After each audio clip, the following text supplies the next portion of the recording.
Okay, so it just says warning. LinkedIn doesn't support streaming at 50 frames a second. So, hurdle number one.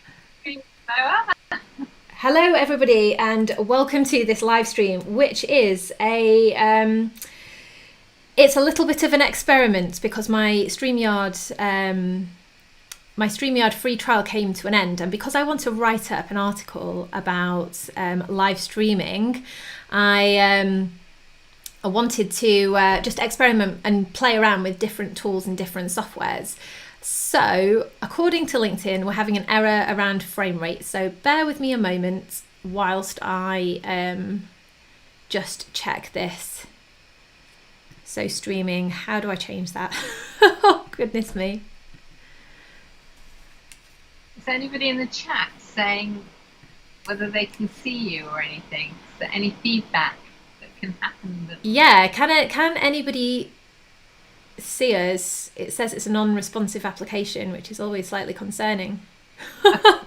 Ignore.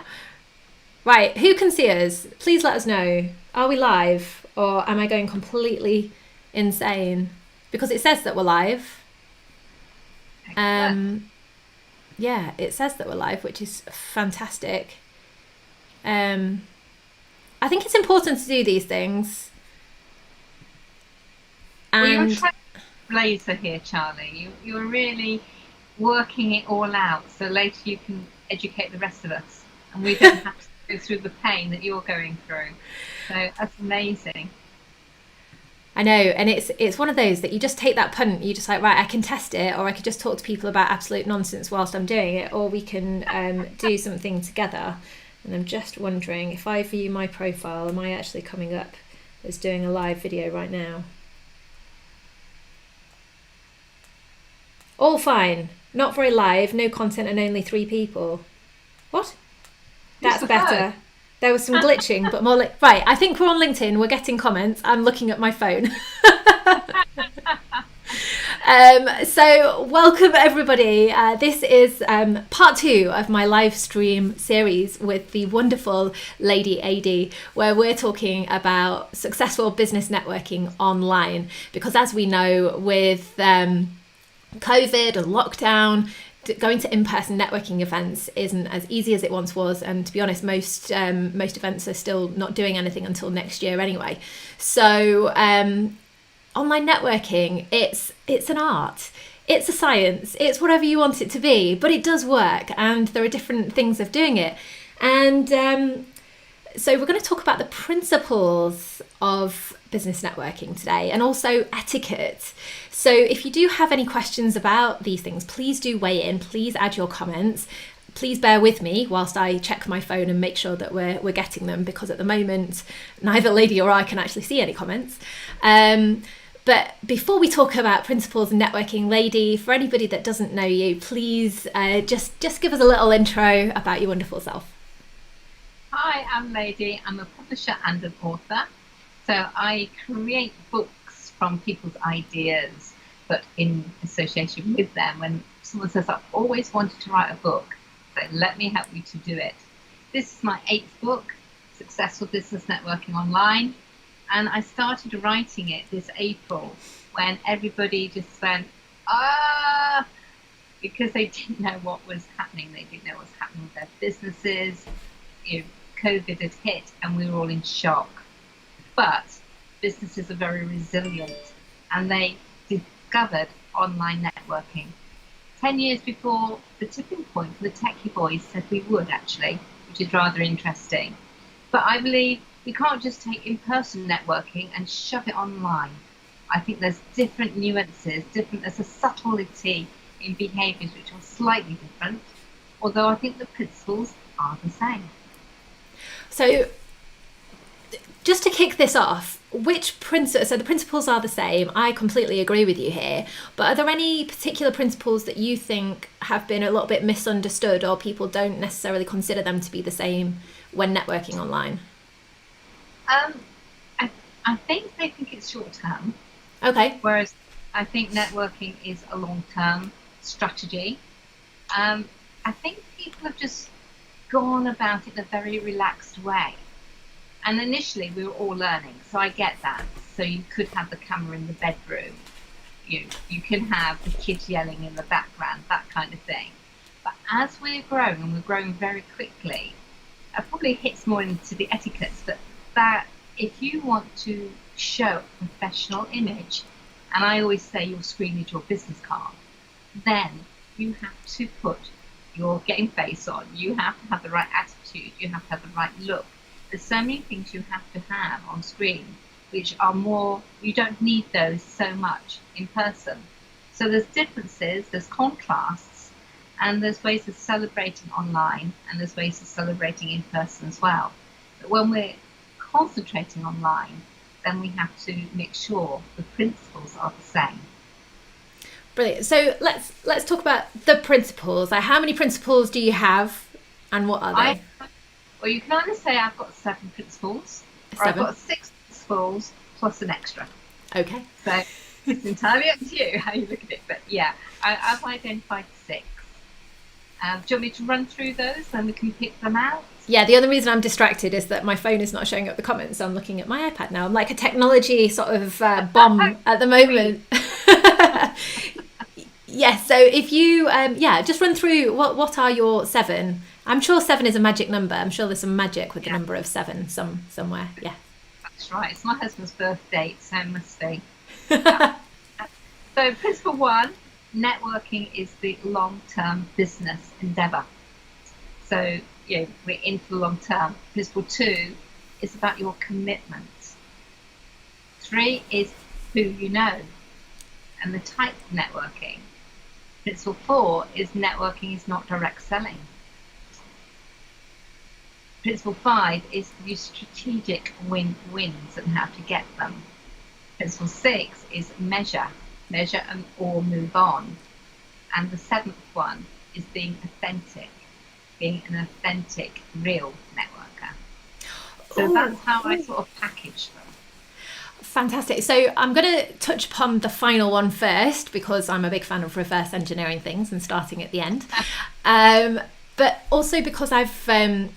Before we started speaking on these live shows, I did a YouTube series talking about networking for more introverted personalities, but not necessarily just for introverted personalities, but for people that didn't like the chit chat, didn't like or felt uncomfortable going into a room full of people that they didn't necessarily know. I'm not a big fan of labels, and I think that everybody has... I think the introversion, extroversion is a scale rather than a specific label. Because I know that from my own experience, sometimes I can go into a room full of people that I've never met before, work the room and feel fantastic and join conversations, start conversations, and everything's tickety-boo. But then sometimes you just want to kind of hide away in a corner under a desk and just hope that nobody comes and talks to you. Yeah, all of those things, it really is. It's strange when you're on screen, you don't have some of those options though. You are just there. Or you are not there when you're doing your emails and other things. And people are judging you. We are a nation of judges anyway, I believe. We like things to follow rules and such. So those who are the rule breakers of doing other things, we notice them. And it's whether we want to work with them. We go to networking because we want to connect with people. We want to build relationships. And we want to improve our bottom line. We want to get clients. If you're putting people off who would help you or even be your potential client because you aren't behaving in the right way on the screen, it's quite unforgiving. They will just go, do you know what, I'll choose a different web designer, I'll choose a different PA, I'll choose a different solicitor. All those things come into being. Whereas in person, you go, oh, they're having an off day, or I'll talk to them a bit later. And you can talk to them and be more spontaneous. The spontaneity is the bit that is missing at the moment on screen and on the online networking. So I completely agree with you about the spontaneity, and I think we'll talk a little bit more about that shortly. But first, how do you think, if you were going to give somebody advice around how to bring your authentic self to online business networking, what would you say to that person? I would say be respectful of the network that you're in and the other people. Learn their rules. Each group has their own kind of rules. when they want you to use the chat room, when they don't, the sort of thing you put in there. Avoid being in a network clique or a huddle. And though you can still pounce on new people, even on screen, but it's less easy to do. And it's, you don't just sell.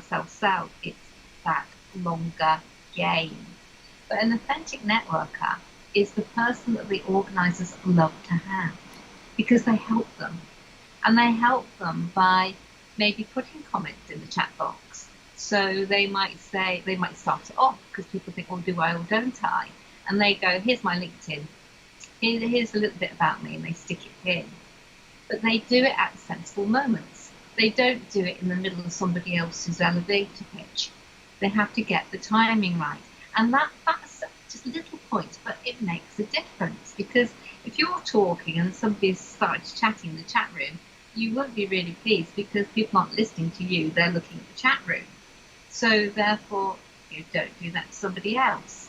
But you can help the organiser by, if somebody says something in particular, you comment on it in the chat room and go, do you know that was a really interesting point? So-and-so said, you name them, and it's win-wins all around, because the organisers haven't got the time to do that sort of follow-up. And you can do that, and just helping people, because with the chat room, you can have a private conversation. You have to be really careful with it because it's so easy to put a private conversation in the main chat box and vice versa. But if you see somebody whose camera isn't correct, who you can't see because they're all black, they haven't got their lighting right, you could just casually go and say, in the private thing, rather than embarrass them, do you realise that your screen is very dark? Is it at all possible for you to turn your screen round so that, or close the curtain or open a curtain so that the light is in front of you and not behind you? So if you're a little bit more experienced, you can give a bit more help to those. Lovely to see you. I'd love to see your whole face. At the moment, I can only see your nose, because they haven't got the camera right. And if that's private, they're not embarrassed. And they can go, oh, thanks for letting me know. We all do. You are on mute. That's why I come out all the time. But on the other things, we're not quite as vocal. And I think we need to help each other a little bit more and realise people aren't going to get it right all the time. When you've got a really great background, tell someone, I love your background. And if they're struggling with that background, you might say, like your background, see what you're trying to do, but do you realise that you go in and out of the picture? You're looking a bit like a ghost, because that is what happens. Well, it's when you've got the background, the false background. That's when, if you haven't got a plain wall behind you or a green screen, it means that, particularly if you're using Zoom, it all goes funny. It's like you're in a ghost, and you're okay until you move, and you're okay until you show something. So if I try to show my book, let's see, I can't do it, I'm not on Zoom, I'm on Skype, and I've got a different background, you wouldn't see it, so it kind of messes things up a little bit. So it's just being aware. And what are your thoughts on animated backgrounds? I have quite a strong opinion on animated backgrounds, but what are your thoughts on that? They have their moments. I'm not sure they're good to be on the whole time. I'm nosy. I like to see in people's rooms. I can understand more where they're coming from if I can see the picture on the wall. Or like behind you, you've got Rebel something talent, and that's an interesting book. What's that about? If you've got a background on, I can't see that. So I get more information. I sometimes put a background on for myself. It has to be relevant to the business. So I have a background which is a library. But if I want to hold something up, that messes up. But I don't feel authentic, strangely enough, with a background. I feel as though I'm doing something false. In the book, I showed different backgrounds, and obviously people are using it to show their name. Instead of a roller banner, you use the background, which is fine as long as your head is placed in exactly the right place. Because often you're actually obscuring a piece of information, like half a telephone number or your logo. And so you have to give it some consideration and see what works for you, and whether all the information is above you, which means you are not center or taking as much of that screen as possible. You're too far down. So people are looking at you. People are getting information on how you look, and then deciding whether they like, trust, or know you, and therefore will they do any business with you. And that is a great networking tip anyway, you know, talking about identifying things in the background or looking for you know, conversation starters in the environment in which somebody is showing up in. I'm exactly the same, because if you go to an in-person networking event, I always pick up on kind of quirky fashion items, sports watches, like nice shoes, you know, things like that. You know, if I see you know, a man at a networking event in some fancy shoes, it's always something I want to comment on. There's a wonderful person in Nottingham called Kieran Bailey, and he has the most fantastic shoes, and he gets them from somebody that's very prevalent on LinkedIn, a guy called Simon Bourne up in Newcastle, that makes his own shoes. So it was one of those like really weird coincidences. Like, he was wearing these fancy shoes, I recognized them from LinkedIn, from the person that actually makes them, and we got engaged in this really fantastic conversation all about shoes, which is weird because for anybody that knows me knows that I am not a fashionista, or anybody that knows a lot about fashion, but there I am engaged in a conversation about shoes. But it's all about creating those conversation starters and you know, mutual points of interest. It is, and they say it takes us 7 seconds to decide whether we like somebody. Oh, really? You want to engage in them more, and that's in person. I got a feeling that when you're online, it's shorter than that, because we only spend, you know, a couple of seconds when we go onto a website and decide whether we want to look at any more pages or not. So we're used to this very, very quick turnover online, and we're doing the same thing in our networking. Yeah. So it's quite interesting. Online has just changed the whole way we network. That's interesting that you think it's shorter, because I would... maybe it's just because it's my own personal preference, and maybe we should do a poll about this actually, to find out how long or how forgiving people are. Because I think if you go to an online networking session, like you said, because it's still relatively infant and what it is that we're doing, we're more forgiving if children walk in through the door, or the dog walks in through the door, or if you are running a webinar by looking up and you're not actually looking into the camera. I've experienced that, or like looking down and everybody can just see the top of your head. I think my take on it is that I find that people are more forgiving with their first impressions, so they will wait to get to know you a little bit better to think, okay, does that first impression match the actual true nature of the person that they're seeing online. So yeah, I think that would make an interesting poll to find out what people, if you can see in the comments, please let us know. It says that we have no more comments on this live stream, which is unusual because normally we get a lot of comments on these live streams. So yeah, what are your views? It would be really interesting to know. I mean, I'd like to know, do people mind seeing the bed in the background? You know, initially we had to go online wherever we were finding out, and obviously the bedroom was one of the places. But is it really professional to have a bed on view? See, I think maybe I'm a little bit more empathetic to things like that, because I'm very fortunate. I've worked from home for years now, and it's not a new thing for me. So I have a dedicated office in my house. I'm fortunate to have the space, and I have that set up. I have completely rearranged my office. I actually swapped rooms in my house. So I changed the guest room to the office room so that the light was better and everything else, because I do this more often. Whereas I think that a lot of people are not fortunate that they don't have a spare room. They can't work in the kitchen for whatever reason. So the bedroom is the only kind of quiet space that they can go. However, on that is that, again, I think it's that the more it's adopted and the more people use it, then you can just get a green screen backdrop and then use that so it would hide the bedroom or the backdrop or whatever it is that you've got. I remember doing a virtual interview with a guy once that he pinned a sheet around himself, so it I remember it so well because he hadn't ironed the sheet and he was interviewing for a job. He hadn't ironed the sheet, so the sheet was all crumpled, and he basically stuck it to the ceiling with some sellotape.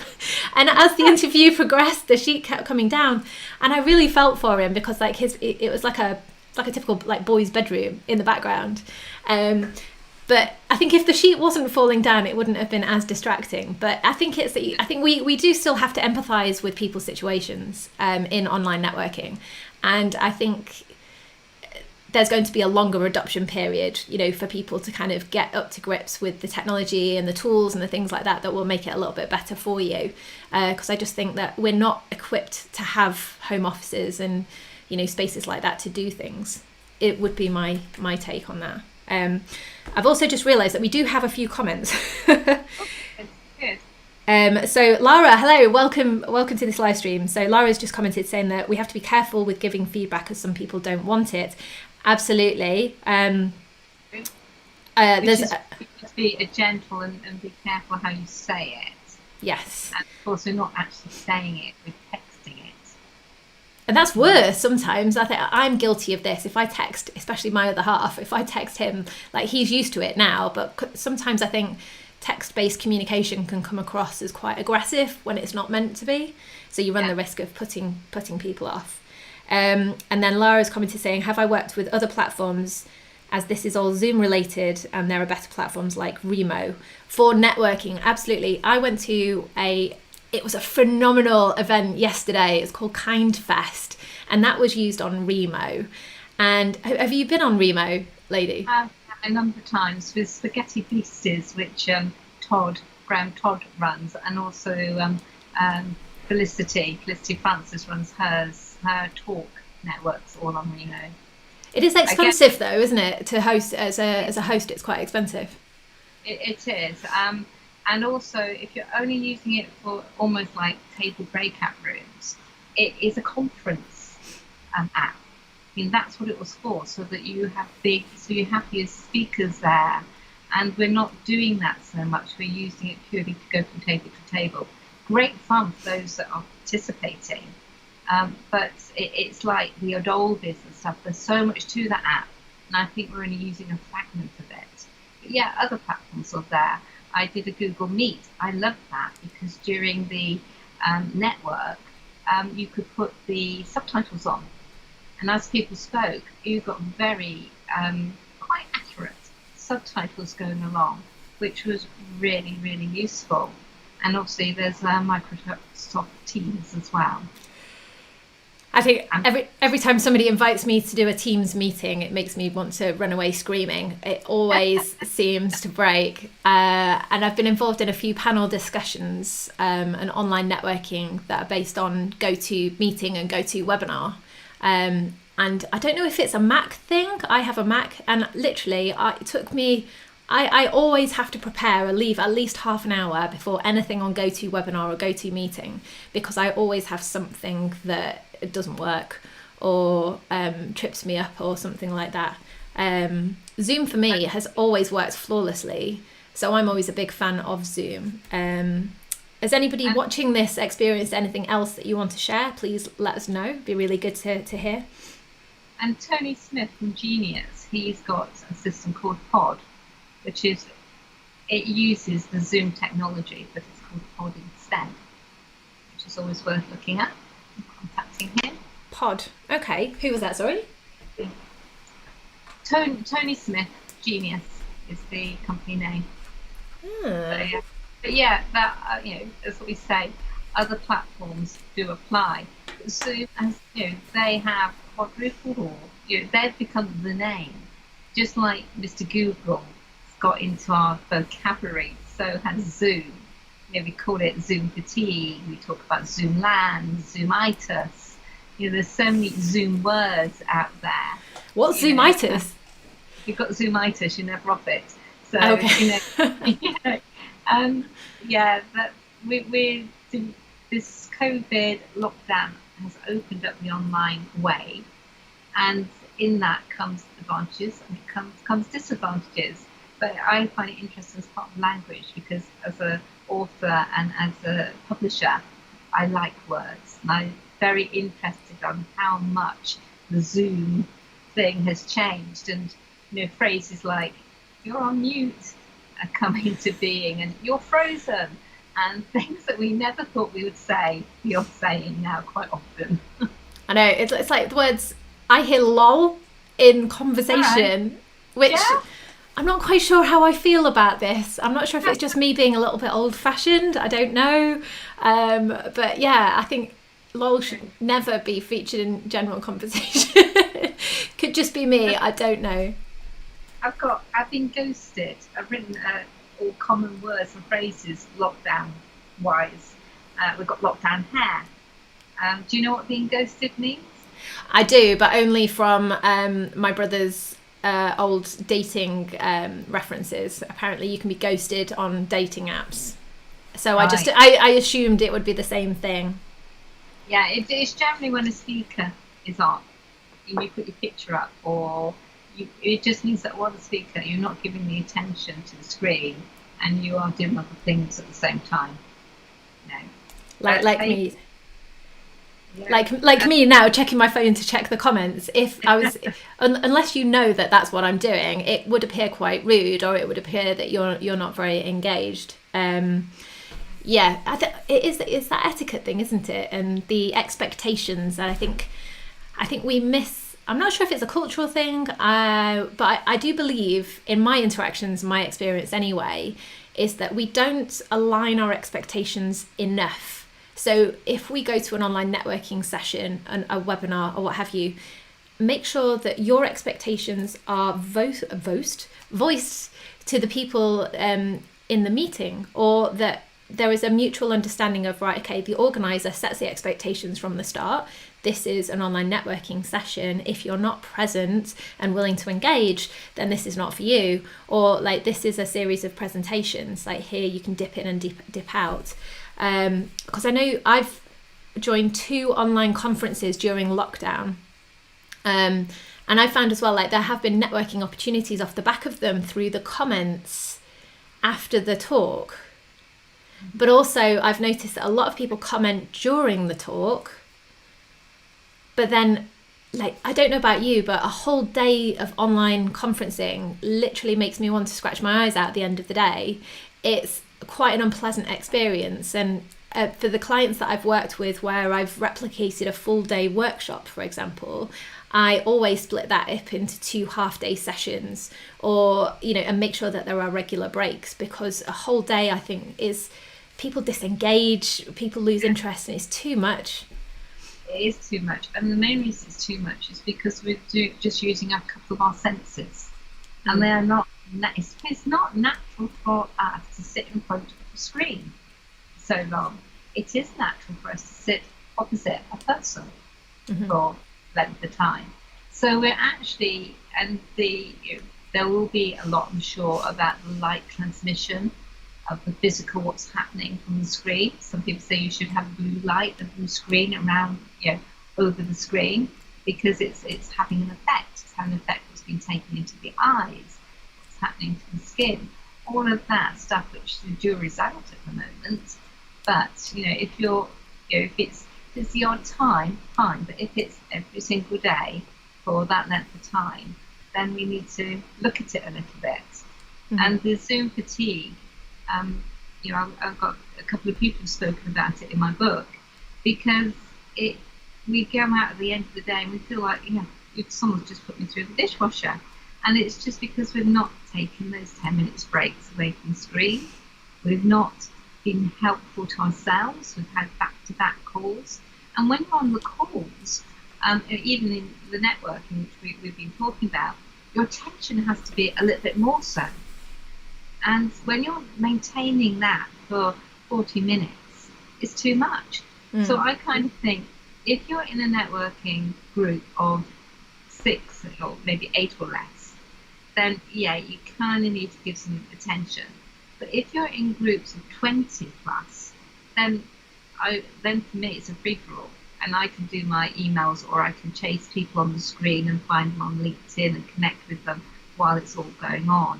And I can do more multitasking when there's a bigger number, because it's not so personal, and obviously pay a bit more attention. But there's an art to typing away. If you can touch type, it's much easier because you can gaily smile in the camera and busy still do it, or just look down but look across.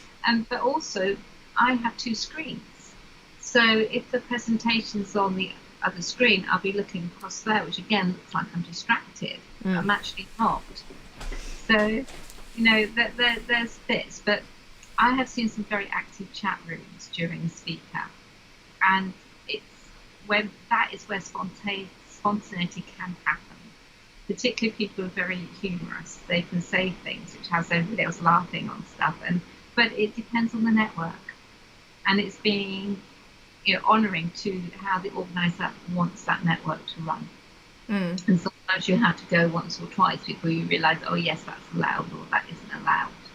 I think organisers who have somebody looking after the chat room is enormously helpful, because they can encourage and they can say, put your LinkedIn here, put your Facebook details here. And a tip for anybody watching and listening is, if you do put any links in the chat box, always put the http:// in, because that means it's clickable. So somebody can catch it and they can click on it immediately and go where you want them to go to. If you don't, they have to spend time of highlighting it, copying it, and then pasting it, which in this sort of quickness is too much. So they probably won't do it. They can save the chat at the end, but the chances are they still won't do it. So make it as easy as possible, and the quickest way is to put that http:// in.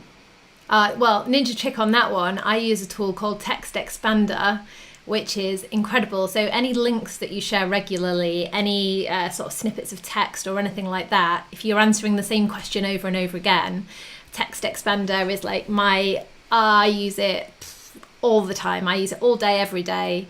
And it basically allows you to type in snippets of text and then save a shortcode. So, for example, the way that I use it is I use / and then a word or a series of words.